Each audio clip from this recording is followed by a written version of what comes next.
There are so many people asking big questions beyond like your job and your kids and your money and things like that. People are asking spiritual questions. When I lay my head on the pillow at night, I kind of begin to ask those big questions of, all right, there's got to be more to this life than what I see and what I experience, because at the end of the day, my heart gets very discontent.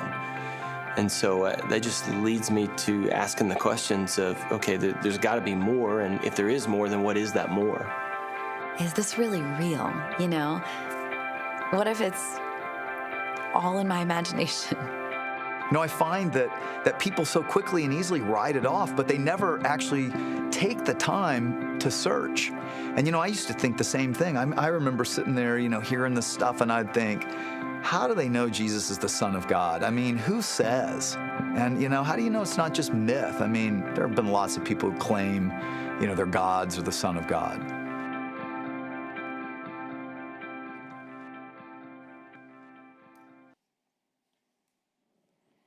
Well, good morning. How is everyone? So, those of you who may just be joining us today, we're doing something a little different this morning. We're doing something we do annually here at Cibolo Creek. It's called our Text Q&A Sunday. So what that means is we're taking questions from you that I'll answer throughout the service. And the way that you do that is you text the word Cibolo. That's very important. You have to text the word Cibolo, then to 22333. And what happens is your question mysteriously shows up on this iPad. And then Paul sorts through the questions that we receive, and I'm going to try to field them live, which is kind of an interesting tension, because there's no way for me to prepare for today. I spent the whole week like going, oh no, I wonder what questions they'll ask. We've been doing this for several years now. It's always been very, very beneficial, very popular response to this. So here's the deal. It's not Stump the Pastor Sunday, okay? That's not the intent of this. If I don't know an answer to the question, I'm simply going to tell you I don't know an answer. And I'm not going to stand up here and try to, you know, wow you, like making stuff up. I'll just tell you I don't know. Maybe what I'll do in that situation is I'll just think out loud for a few minutes and just sort of process maybe how I'd go about answering that question for myself. But any question's fair game. You can talk about spiritual journey. You can talk about ask about something from the Bible. You can ask about something about our church, about current events, about anything that you're interested in, about your family, something you need some guidance for, perhaps. Any questions, fair game. In fact, we've asked Paul to not go easy on me. In fact, he told me today he's going to do a couple of body blows, and then he's going to go for the uppercuts, okay? So no softballs here today. And here's what I've done. I've asked Paul to look for 3 types of questions. Look for the popular questions, because what we have found doing this now for, I don't know, close to 10 years, a lot of you ask the same question, just in different words. You're curious, a lot of us are curious about the same thing. So he's going to look for kind of popular questions, because then that indicates that they are of great interest to the most number of people. I've asked him to look for challenging or difficult questions that we all wonder about that maybe nobody's really attempting to answer honestly, and then to look for unique questions, things that kind of stand out as different. Does that make sense? So I'm gonna do 2 things here to give you some time to filter. Are you getting questions already? We need more, otherwise they're going to come from the crow's nest, and we don't want Yeah, and those. we don't want, the guys in the loft, they're cruel, okay? And they're asking all sorts of questions, and we won't even be able to play them live. So 2 things. I spent the weekend up at the HEB camp in Lakey, and we are having a wonderful, wonderful winter retreat. And we were remarking, this is like year 18 of our winter retreat. And it's been awesome. We're up there with 3rd through 8th graders. There's about 125 3rd through 8th graders, and then about that many adult volunteers. In the kitchen, the rec, cabins, it's been amazing. It's such a finely tuned machine at this point. It's really amazing to watch our church family be in motion, providing a great winter retreat for our kids. They should be back here on our campus about 12:30 this afternoon, but thank you so much for the privilege of being able to shepherd your children, provide some great experiences for them that we hope not only are instrumental in their faith, but also instrumental in how they see and experience church in a way that we hope will be something they'll be interested in for the rest of their life. Second thing that I wanted to remind you about, we have a great opportunity this summer to do a mission trip, a family mission trip to Costa Rica. And we just wanted to remind you all, if you're interested, thinking about, debating about going on the trip, we need to know by tomorrow. The deadline is tomorrow. So you've already probably have worked through a lot of the information about it. If you've still got questions, you can go to our website and you'll find some more information there. But we would love to know by tomorrow so that we can start making reservations and commitments in order to make that all happen. Fair enough? All right. Well, let me ask you for a warm Cibolo Creek welcome from my friend here, Paul Yoder. How are you all? You guys scared me there for a second. I was kind of slow. Hey, let me tell you about Paul Yoder. Paul Yoder, he's a teacher at Bernie High School, one of the popular teachers at Bernie High School. The kids absolutely love him. Thanks. And then parents just think the world of Paul Yoder. He's an amazing teacher. You teach a lot of like English courses, right? That's all I teach. Literature, Yes. that's all? Yeah, they don't want me teaching math or science. Is that right? Catastrophic. They want to bring me in for the math. I'm awful at math. Oh, it's pitiful. If they're desperate. Yeah. So Paul's been a teacher at Bernie High School for how long now? 15 here. 15 years. And Paul also does a couple of things. He's amazingly talented. He's now one of the lead roles in the Bernie Community Theater right now. Mm-hmm. And in fact, he was telling me an interesting story in his first night's play. He has to go into this closet and come out very quickly in the scene, and he slammed his finger in the closet door and had to stay in character. And he said he didn't miss a beat, remembered all of his lines. So he also does that. But then I think this is fascinating. Paul's also a professional football referee. What position do you play on the field? The umpire. I stand where the linebackers do. Have you ever been rolled up on? Often. Often? Yes. How'd that feel? Awful. And like kids from O'Connor and Brandeis, they go 6'4", 250, 260, some of them 305. Yeah, that was me back in the day. Yeah, I can tell. So you do that. So any New Orleans Saints fans in the room? Come on, one of you, two of you? Okay, so ask the question. I mean, we got a real live referee here. Ask the question, what happened in that last Saints game? They got jobbed. Oh, is that what you call it? They got jobbed? Well, in this environment, we do that. Oh, okay, Yes. okay. Yeah. That's the word we're going to Yeah. We got jobbed. I learned a new word. Yeah. Very good. Okay. All right, so you know how this works? Yes. Got any good questions for us? Already lots of good ones. So what happens to souls or people that have not been exposed to Christianity and die? How does that reconcile with salvation or not salvation? All right, that's a great question. Good question. So what happens to the souls of people who have not heard of Christ? Okay, what's the next question? No, I'm just kidding. Okay, so this is such a great question because there's so much tension there about like who is God and what he's like and what would he do to people if they haven't heard of Jesus and all that. So here's the best way I can answer the question. So I'm not God. And I don't understand all the ways of God. I never will. His intellect is far surpassed anything that any of us will understand. But here's the deal. So I believe that he's a good God. He's a loving God. He's a gracious God. I believe that he's an all-wise God. So he would never do anything that was inconsistent with his character. He would never do anything that is inconsistent with his word, the scriptures. So what we understand about God, we have to take what we can grasp and then leave the unanswerable questions or the difficult questions or irreconcilable questions. We have to leave those to him to be able to decide what is best and right and good. So here's why I give you that preface. The scriptures the scriptures clearly indicate that the way that any person, all people are made right with God is through their faith in Jesus Christ as their Savior. In other words, that all human beings are sinners. Because of our sin, we've been separated from God, who is holy, and we are not.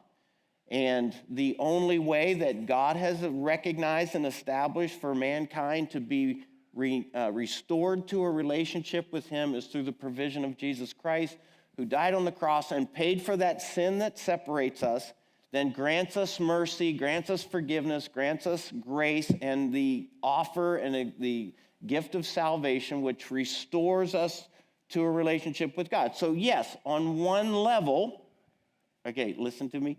On one level, that's all I have to work with, is that by faith in Jesus Christ, we are restored to a relationship with God, a relationship of adoption, a relationship of forgiveness, a relationship of restoration.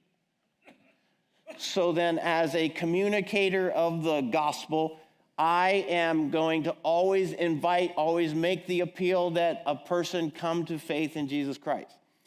For every person on the universe who never hears of Jesus Christ, is not exposed to this message of the gospel, I don't know what else to tell you other than I'm going to let God decide to do what is consistent and fair with his character in that unique situation. Does that make sense? So I don't have permission, here's the thing, I don't have some kind of pastoral prerogative to say, well, here's what God will do in those situations because they haven't heard the gospel. I can't speak for God. All I know is that God is just, and God is compassionate, and God is gracious, and God is fair. He's all of these things. And so in that situation, for a person or a child or someone with a mental incapacity to be able to understand the gospel of Jesus Christ, I'm just going to trust that God will do the right and fair thing. And here's the deal. Okay, you ready? I mean, again, this is the best I can do with the information that I have. He could extend his grace to those people. It's his salvation. It's his heaven. It's his prerogative. He could say, this person never had the opportunity to understand the message of Jesus Christ. I'm going to give him grace. He could do that. He's God. I don't get to make the rules for him. Here's the catch. He could also say, there's no other way under heaven given among men, Acts chapter 4, other than through the person of Jesus Christ. They would not be granted salvation, and God would be completely fair and consistent as God to do so. That's the tension I have to live in. Does that make sense? Okay. And so it leaves us with this kind of tension that's kind of unreconciled. I get that. That's much of our faith lives in this sort of unreconciled tension. But here's the deal, okay? There isn't anybody in this room, anybody within the scope of our outreach. There isn't anybody, certainly in the United States, who's beyond the message of the gospel. And so we can't claim I didn't know. I didn't understand. Now, you can claim I didn't believe, and then you'll have to live with the consequences of that rejection of belief. But as far as not knowing, certainly in the United States, and in much of the developed world, this message has been disseminated very clearly, and I believe that God will very consistently be able to say, it's not a matter of whether you believed it, did you understand and hear it enough to be able to make a choice? And so, it's in Romans chapter 2, the language is used, you're without excuse. You have heard the message of Jesus Christ as the Savior through which we are restored to a relationship with God. Now decide. And if you decide no, then God says, that's fine. But now you'll live with the consequences of having rejected the only way that I have ordained that a person be restored to a relationship. Make sense? Okay, it doesn't always oh yeah, I like that answer, but that's the best I can do. All right, what's the next question? I'm sure you're shocked. There's some political questions here. No. In this group? Yeah, let's roll with this one first. So, if God made the earth and all in it, why is it not more of a Christian conversation that we are better caretakers of it? Caretakers of the globe. Yeah, of the planet. Why it's not a better or more of a conversation, I don't know, but it's a legitimate conversation. It's a legitimate conversation. We come back to the topic of stewardship. You know what stewardship is? Basically, it's taking care of what God has granted you. So our body is a stewardship. So we should take care of it because God has given it to us. Our family is a stewardship, so we should take good care of it. Our money is a stewardship. It's given to us by God. He gives us the capacity and the opportunity to earn this money. It's a stewardship that he gives us, so we should take care of it. So in the same principle, God gave us this amazing globe, this absolutely beautiful universe. We should take care of it in the spirit of stewardship. So again, while I can't be responsible for everybody in the world, I, as an individual follower of Jesus Christ and a student of the scriptures, then I personally should do what I can to be a good steward of the universe that God has entrusted to my care. So why it's not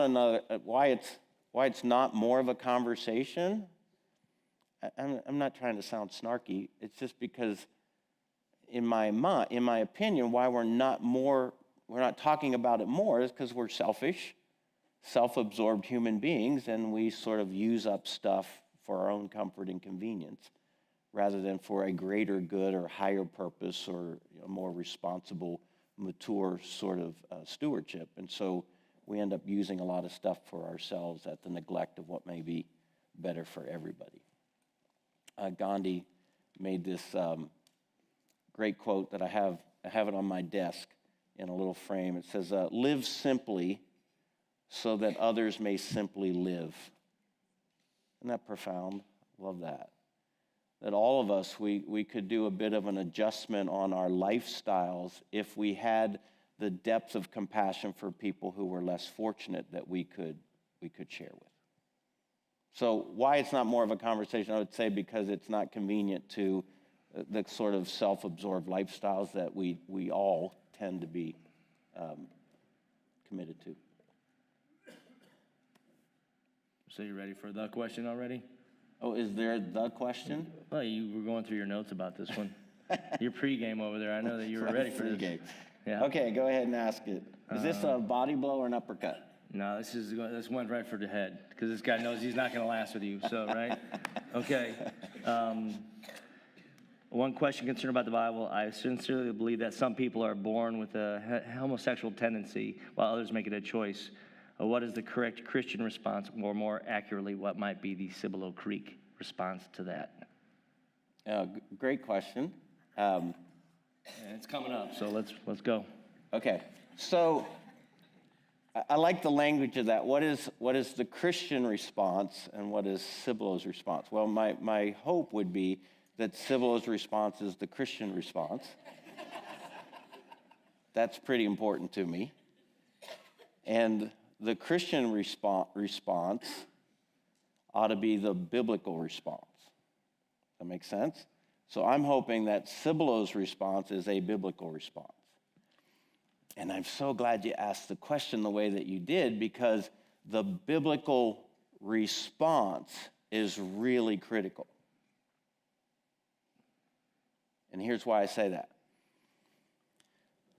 More times than not, when that question is asked, what's God's perspective on homosexuality?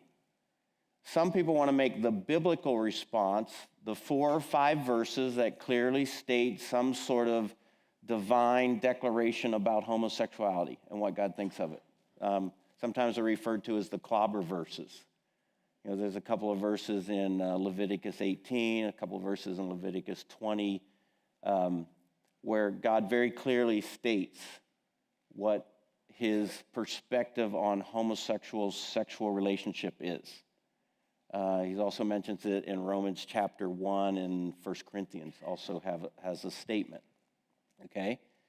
So, and I'll get to that in a minute. You just be patient with me. So there's those very clear verses that define or declare God's perspective on same-sex sexuality. But the question, I love the language of it, is what's the Christian response? Because too often the response is, well, I have these 2 or 3 verses, therefore I can adopt a certain attitude or a certain posture against people who live their lives this way. And I'll always go back to one of my favorite theses, is that there is no behavior in all of the world that gives Christians the permission to be rude, insensitive, or aggressive. Do you understand that? There is no behavior, regardless of how God defines it, that gives Christians the permission to be rude, insensitive, or aggressive toward this person. Because that is what's the most beautiful about the life of Jesus as the supreme example. God come to earth to show us how we were to capture both truth and grace in the same, person. That I can understand truth about God's position on something, but then I can also treat it with grace. Does that make sense? So that's really important. That's really important to me as a pastor. That's really important to us as a church. So what is Cibolo Creek's position? Our position is there's no behavior that gives us the permission to be rude or insensitive, ever. And we could go to a few other theses that I work from, is that we're all sinners, and all of us deserve, or no, all of us don't deserve, all of us receive God's grace. So, God very clearly states that sexual relationships between men, sexual relationships between women, he finds it abhorrent. That's the language he uses. He despises it. It is completely contrary to his design for human sexuality. It's completely contrary to his purposes for human sexuality. He can't stand that behavior. I mean, that's scriptures clearly teach that. But here's the deal. There's just as many verses throughout that same Bible where God says, there's some other things that I hate, that I abhor, that I can't stand. You want to know what some of those are? Some of those look like gossip. Some of those look like overeating, eating for the sense of pleasure, gluttony, lying, arrogance or pride. He hates those things too. In fact, you could step out, and this is very clear in Romans chapter 2. God says, I hate, that's the word he uses, I hate the judgmental spirit that some use toward others. And then Malachi tells us that God hates divorce. And suddenly, we start backpedaling like, oh, wait a second, I've done a little bit of that. Every Thanksgiving, I sort of use food for enjoyment.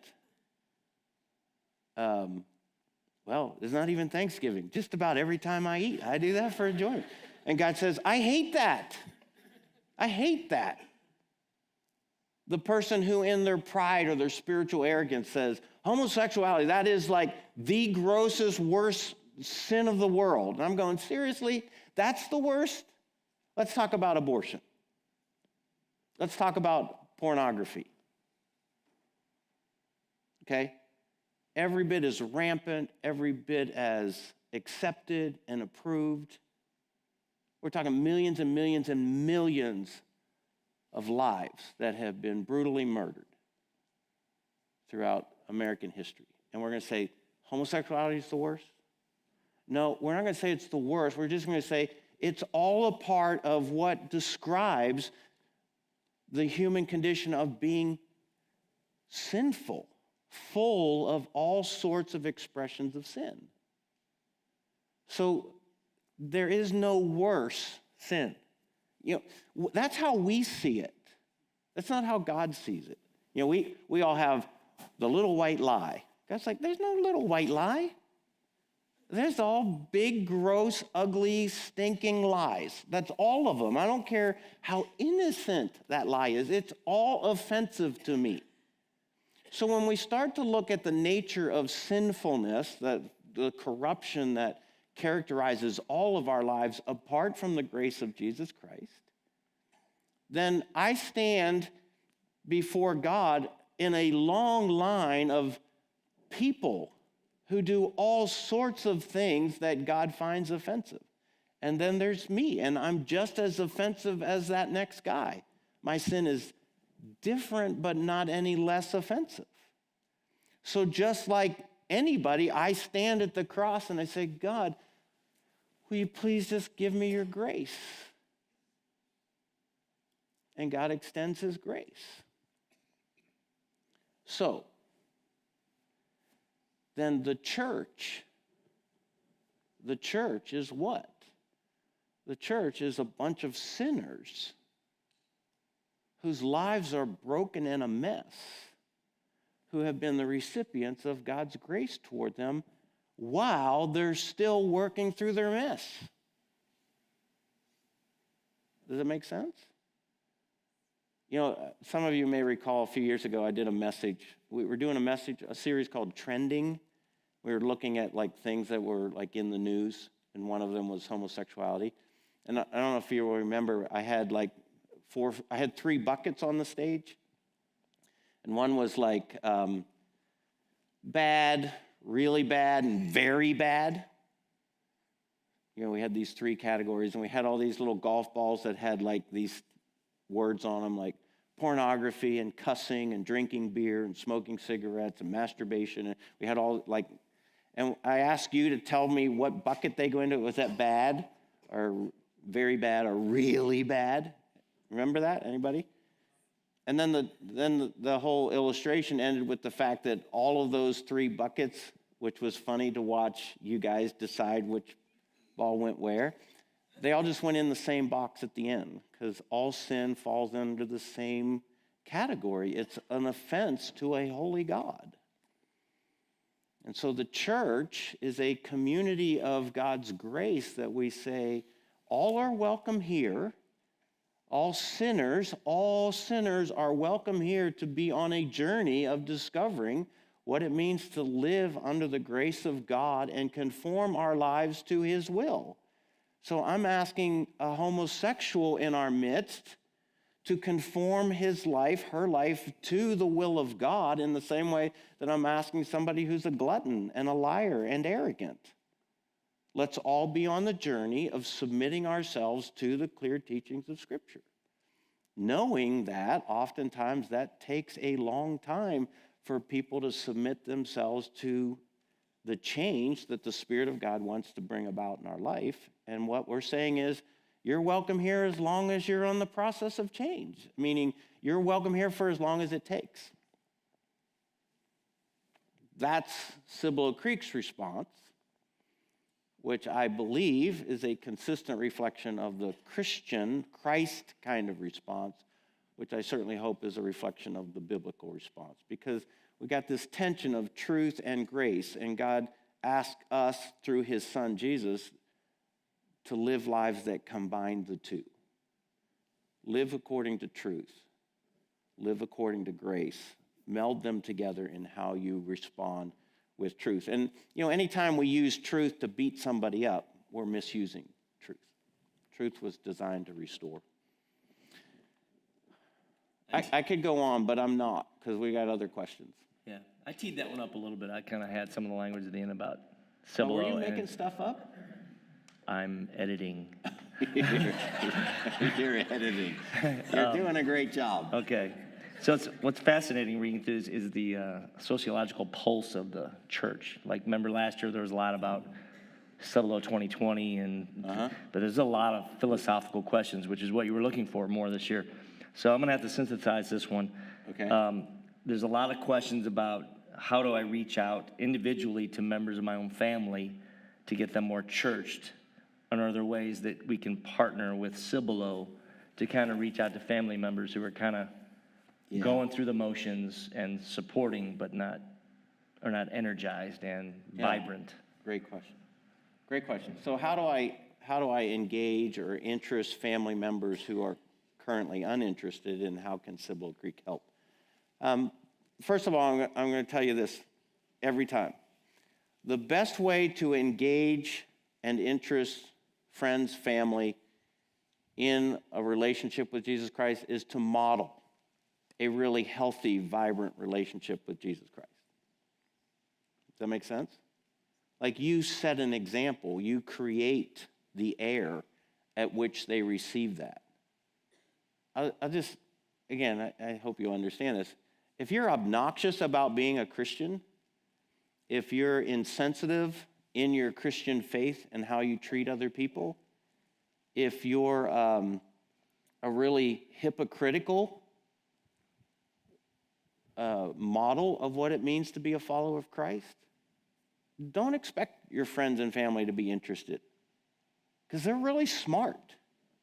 And they're looking at you and going, well, if that's what it means to be a Christian, then no, I'm not interested. And you know what? That's fair. That's fair. So all of us, we talk about stewardship. We have this faith that we steward. And we ought to portray this very compelling, inviting, gracious, exciting demonstration of what it means to live in the grace of God. It ought to be something that's contagious. So the first thing I'm going to say is, how do I interest friends and family, is to be a good example of that. And then there's just so many resources nowadays that you can very graciously, very sensitively invite people to. Like, hey, I read a book. I really found this book interesting. I thought you might enjoy it too. I mean, that's not aggressive. That's not inconsiderate. That's very thoughtful. Hey, I read this book. Thought you might be interested. You don't have to keep up with them about whether they read it or not. Just hand it off to them. The internet. Hey, I watched this really fascinating video. I did. I watched a really fascinating YouTube video the other day. I'm like, dang, I wish I could just show that to the whole world, because that was really thought-provoking. And it was interesting about the tie between what happened with Hitler and the extermination of Jews and what's happening right now with abortion. And it was a man on the street kind of interview where they were talking to people and trying to reconcile these two behaviors, and it was fascinating.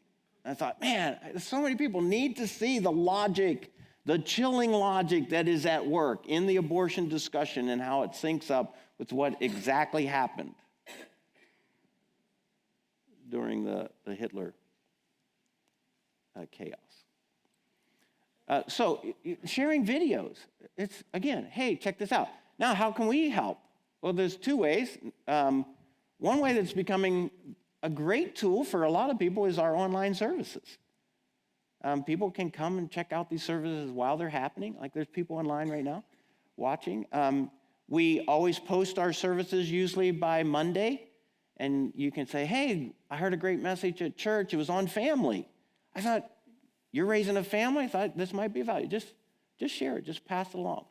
Certainly all sorts of events that we have, from Bible studies to social-oriented events. Just invite your friends. Just be persistent. Don't be annoying. Just keep inviting them. They may tell you 1,000,000 times no. Just keep inviting 1,000,001 times. You just never know what's going on in their world that may prompt them to say yes the next time you ask.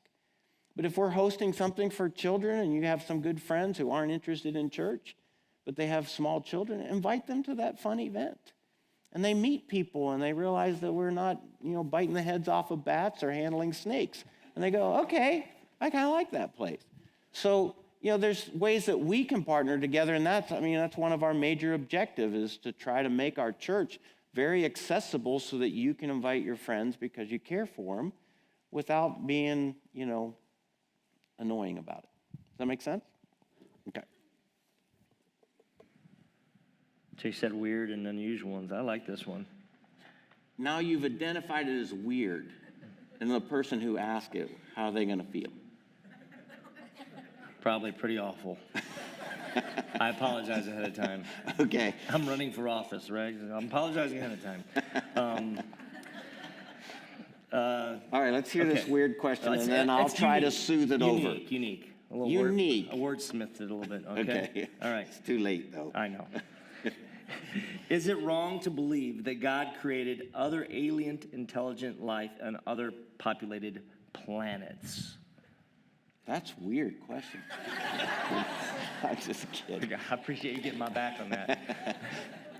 You know, that, again, That's cool though, right? it's a cool question. Yeah. It's a cool idea.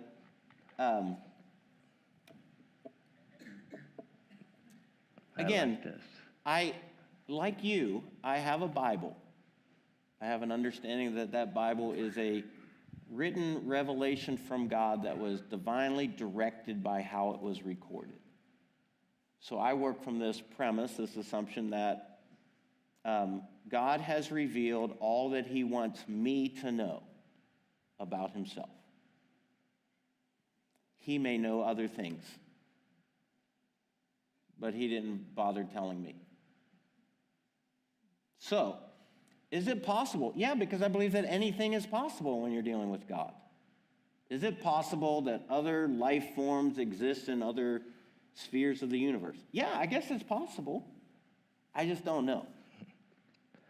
And my sense is nobody else does either, but they like making stuff up for all sorts of interesting reasons. But I'm not aware biblically of any indication that there are life forms elsewhere where God may be doing his thing there.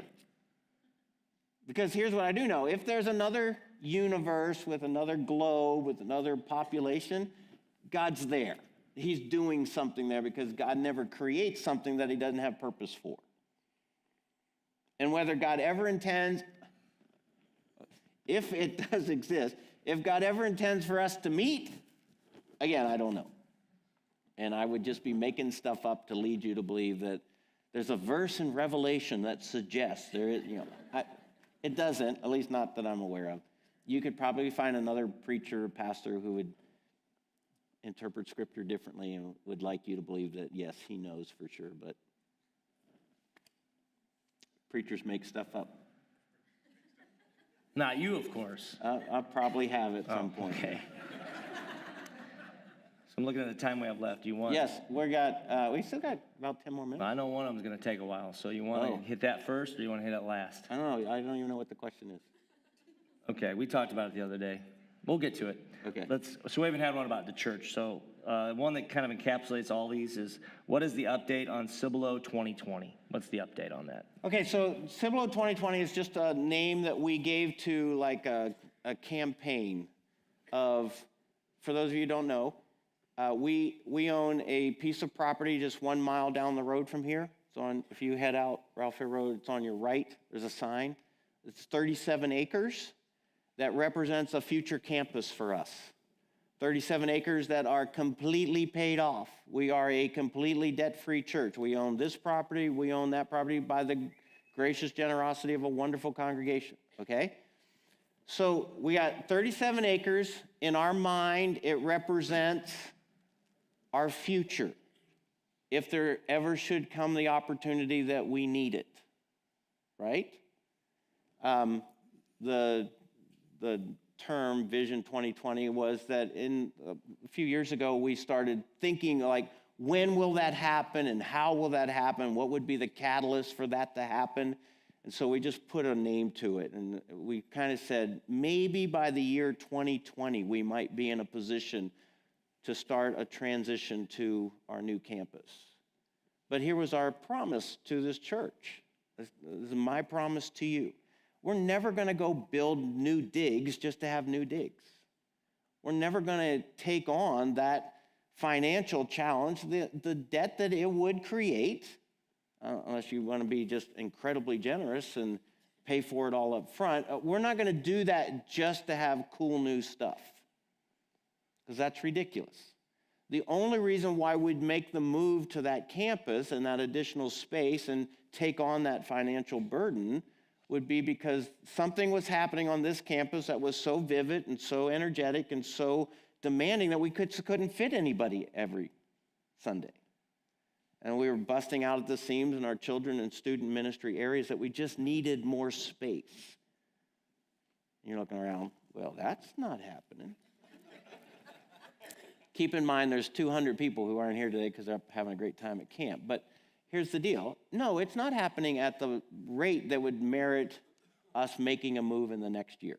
So the current thing is, that's all paid off. Our next move, and it's already in discussion and we're making moves toward it, is to develop what we call a master plan, to get the professional guidance that we need to think through what would be the best way to develop that property, what are our needs, what kind of space, what kind of classrooms and children's ministry area and student ministry areas and adult ministry areas, what kind of staffing, what would the building and the campus and the grounds look like?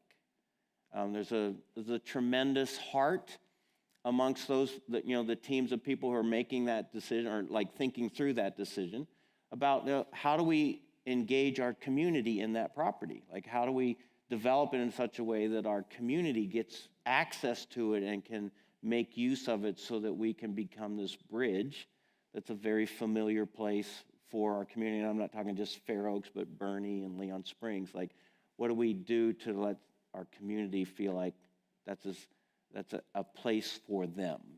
And that we have some interesting ideas. I'm not even going to tell you what the ideas are because then some of you will say, but I heard you say that we were going to do a poodle show there every Monday. No, we have some really interesting ideas, all of them being discussed in ways, but we're hoping that there will come. Here's the deal, gang.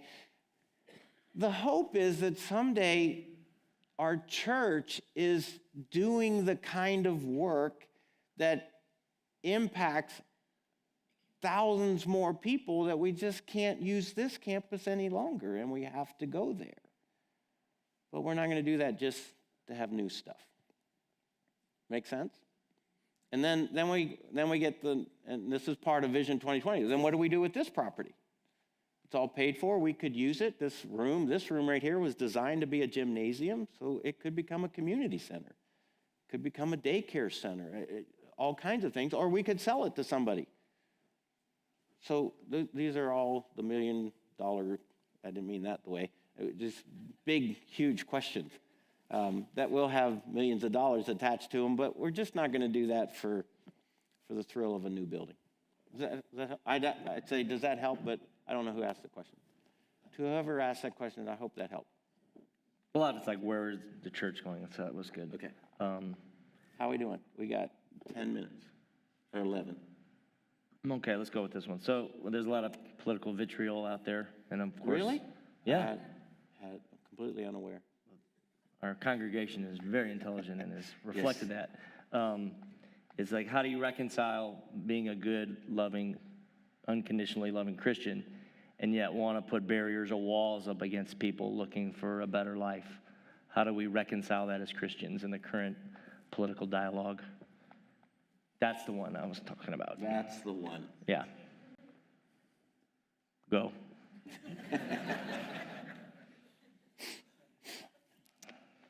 Vitriol. You guys know we're this very polarized country right now based on political position. And the sad thing about that is that we're so ostracized and we're so separated, divided, that very little is getting done that's good for our country. Like good for the country, it's almost all being done on what's good for our parties. I mean, that's the basics. A wall, we're talking about immigration, because that's related to that. So here's Paul Wilson's perspective as an American, as a parent, as a Christian, and as a pastor. Very rarely does an issue have just one angle. Most political issues have lots of different angles. And that's why they're not easy to solve. They're not easy to address because there's so many different angles that are legitimate angles. So one group offers this as a solution, but it's not sensitive or doesn't provide for the other angle. And you have another group of people that are for this angle. And then you have this group of people. And So we have this very complex issue. So I'm gonna try to simplify it just as an answer, something to think about. You don't have to agree with me. I think there's two huge issues. One issue is compassion, and one issue is protection. And both issues are equally valuable and important. So, to preserve what's always been the heritage of the values of the United States of America, then yes, we want to be the compassionate nation. We want to be a compassionate resource. But also, what has provided for and preserved what's best about the United States of America is a certain understanding of laws that allow for us to protect ourselves, not as an exclusive or isolationist kind of discussion, but just to provide what's safe for the people who live in our borders. And folks, we can't get pissed off about that kind of the discussion, because every one of us as parents do that. We take steps to protect our family. That makes sense. That's not unrealistic or unfair. So all I'm begging God for is, could we find a solution that compassion and protection are both equally considered? Because here's the deal. On the compassion side of the equation, there are people who live in other parts of the world whose situations are horrendous politically, horrendous when it comes to the depth of poverty in which they live, the enormous lack of opportunity that exists. Their lives are very, very hard, and most of us, we can't even begin to imagine. Unless you've been to those parts of the world, you can't, it's hard to imagine. And so it's legitimate as a human desire that some people in those very difficult situations are going to want to change their situation. They're going to want a different setting to thrive, to be prosperous, to be healthy, to be safe. There's nothing wrong with that. And we like this about America, that America's always been the open arms and the receiving nation to say, those of you who are tired and lonely and hurting, come, we will give you a place. And that's all good. Do you understand that? Do you understand my heart there? That's all good. But there has to be wisdom in exactly who and how many and how that is allowed.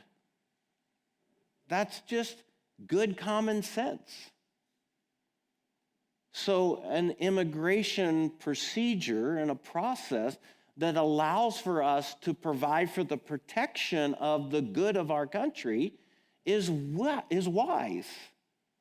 And the good of our country isn't just about letting anybody and everybody in, because the world has changed, and not everybody who wants to be in wants to play by the rules or has our country's best interest at heart. That's the truth. I'm not saying it's the majority. I'm just saying there are players who would love free access to our country to wreak havoc on what is good and right about our country. So how do we create a process that allows us to be able to control the inflow of people coming in who have needs? We want them to come in. We just want to be careful that who we're letting in has our country's best interest at heart. So there's a couple of things besides just their enormous need. So we get the idea of, terrorist or criminal behavior coming in and creating complications. We get that. Nobody wants that. Meaning nobody wants that complication in an already complicated nation. We get that. That one's easy. But there's also other concerns, and I'm just going to mention two of them just as illustrative, okay? There's hundreds of other concerns. We can just talk about the control of disease. People from other countries don't have the access to health care, haven't been vaccinated against. To just let them come in creates a very dangerous situation for our nation. So leaders who are trying their best to provide protection for our nation, they have to consider these things, regardless of how the population may feel about it. They have to. And then we have to also we also have to recognize the limit of resources. Now, we have enormous resources, but there's eventually limits. That we can't take care of every person who wants to come into our nation and not do anything to contribute to the health and well-being of our nation. If they just want to use our resources as a free ride, that's not good for our nation. And there will come a time that there's a capacity that we just can't provide for everybody who wants to take advantage of our resources as a nation. It's just, folks, that's just common sense. That's not politics. That's not right or left. That's not liberal or conservative. That's just wisdom. We only have so many resources. Now, again, we have gargantuan resources. This is snarky. Okay, I'm going to say something really snarky. I'm like introducing it as snarky. So there should be no question that this is snarky. Some of our Hollywood elites who think they have this all figured out, why don't they start first? Let's make a few less movies that cost us several hundreds of millions of dollars for entertainment and direct those resources to people who could use the help. But we don't see that sort of give and take. That was snarky, I get that, okay? So here's the deal. And so many times I've found this illustration or this perspective to be helpful to me in thinking through stuff. It's great for resources like finances. If we just take the illustration of your house, your home, you get a picture of it? You just left it an hour or so ago. Hopefully it's still there. Your house. Now imagine that all those folks who want to come across the border, let's just let them camp at your house. Couple hundred in your house. Set up the beds, go buy the sleeping bags and air mattresses. They're coming to live at your house with your kids, with your possessions. Oh, and you have to feed them 3 meals a day for as long as they want to stay there. Oh, and not all of them are going to go get a job. They just are camping at your house expecting that you're going to foot the bill.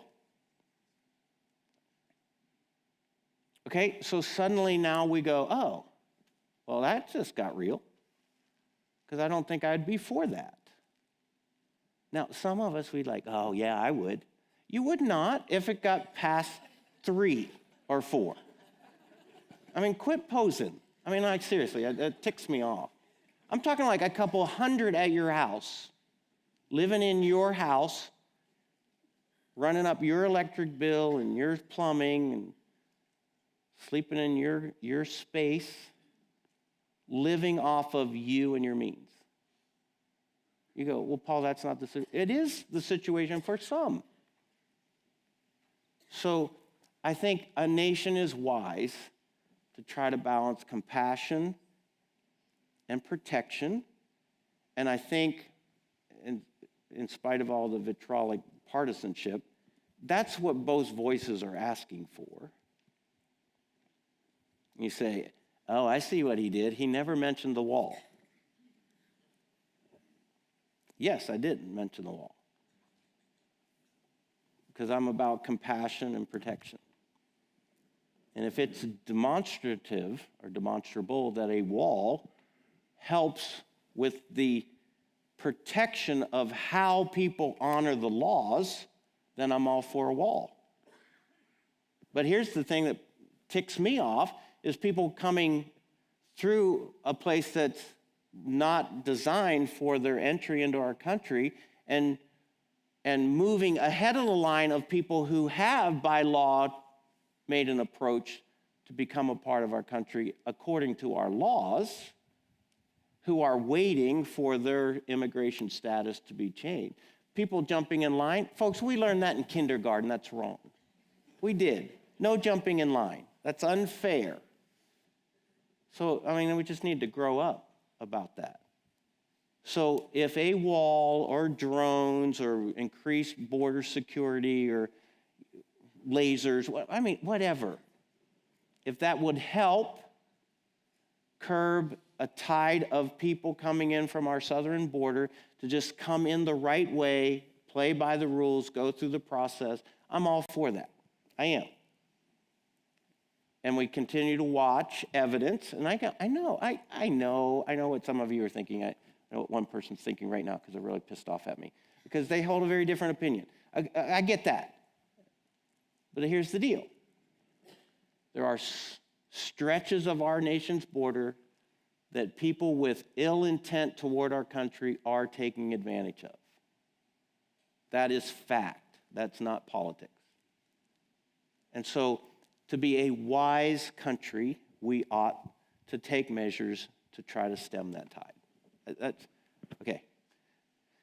The preceding announcement was paid for by Paul Wilson, not necessarily the views of everybody else in the room. You asked the question, I'm just giving you a best.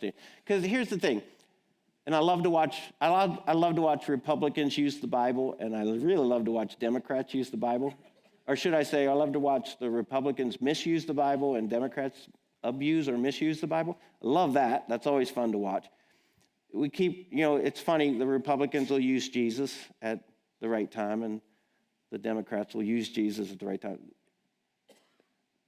You want to know what Jesus would do? You want to know what Jesus would do? In a very wise expression of the God that he is, he would come up with a solution where compassion and protection were equally provided for.